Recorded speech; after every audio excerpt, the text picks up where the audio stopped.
Sebelum petugas dibenarkan masuk ke tempat kerja, langkah pertama yang perlu diambil adalah memastikan suhu badan semua petugas disemak dan suhu yang dibenarkan adalah tidak melebihi 37 darjah Celsius. Kemudian, cuci tangan menggunakan hand sanitizer dan pakai glove serta mask yang disediakan. Sentiasa amalkan penjarakan sosial sesama petugas yang lain. Petugas perlu memastikan cawangan berada dalam keadaan bersih dan lakukan pembersihan disinfeksi pada setiap permukaan, tempat yang kerap disentuh seperti pemegang pintu kaca, tombol pintu, kerusi, meja kaunter, mesin pengimbas biometrik, pen kegunaan pelanggan serta lain-lain permukaan tempat yang berpotensi untuk disentuh oleh pelanggan. Petugas perlu memastikan pelanggan sentiasa mengamalkan penjarakan sosial sekurang-kurangnya 1 meter semasa berada di luar atau di dalam cawangan. Petugas cawangan hendaklah memastikan pelanggan yang hadir memakai topeng muka, mengambil suhu badan setiap pelanggan dan hanya pelanggan yang mempunyai suhu badan tidak melebihi 37 darjah Celsius sahaja dibenarkan untuk membuat urusan di kaunter.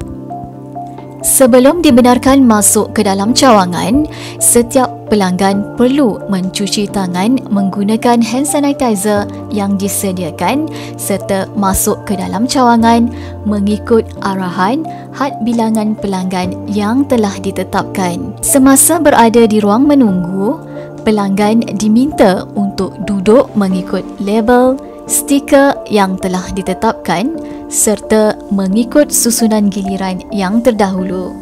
Setiap pelanggan perlu melalui proses pengimbasan kad pengenalan pada alat yang disediakan. Bagi proses gadaian, barang kemas akan ditimbang terlebih dahulu dan dicuci menggunakan alat cucian emas bagi membasmi kuman yang mungkin ada pada barang kemas yang dibawa. Seterusnya, barang kemas akan melalui proses pengujian ketulinan seperti biasa untuk mendapatkan grade mutu serta nilai barang kemas sebelum jumlah pembiayaan diperoleh untuk gadaian. Setelah selesai urus niaga, petugas cawangan perlu memastikan cawangan berada dalam keadaan bersih dan lakukan proses pembersihan disinfeksi sekali lagi pada setiap permukaan, tempat yang kerap disentuh oleh para pelanggan. Topeng muka dan sarung tangan yang telah dipakai oleh petugas perlu dibuang ke dalam tong sampah dan diikat dengan plastik.